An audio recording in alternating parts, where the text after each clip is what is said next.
যারা electric scooty কিনছেন এখন বর্তমানে যে পরিমাণে স্কুটি বাড়ছে, পার্টস গাড়ি কিনছেন ঠিক আছে, কোনো অসুবিধা নেই, কিন্তু পার্টসের জন্য আপনাকে আর চিন্তা ভাবনাটা যে কোথায় পাবো কিছু এইসব নিয়ে না ভেবে ড্রিম ইভিতে আসুন। আচ্ছা, আমাদের ড্রিম ইভিতে আজকে একটা দাদা এসেছেন মেদিনীপুর থেকে।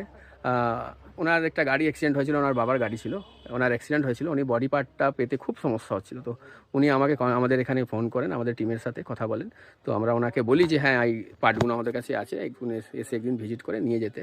তো উনি এসেছিলেন আজকে, এসে উনি কীভাবে কি পেলেন বা কি পাননি বা কি আমাদের কাছ থেকে ওনার যেটা এক্সপেকটেশন ছিল সেটা কতটা ফুলফিল আমরা করতে পেরেছি, এটা ওনার মুখে শুনে নেব। আমার যা যা পার্টস আমি সব জায়গায় খোঁজ নিয়েছি, যেগুলো আমি পাচ্ছিলামও না, এমনকি কোনোভাবে পসিবলও ছিল না, সেটা এখানে দাদার সাথে কন্ট্যাক্ট করার পরে আমি সেম জিনিস সব পার্টস পেয়েছি, এমনকি সেম কালারে সব কিছু দাদা আমাকে করে দিয়েছে একদম কম প্রাইসের মধ্যেও। এমনকি সব মেটেরিয়াল আমি একদিনে এসে সব পেয়ে গেছি, এমনকি দাদা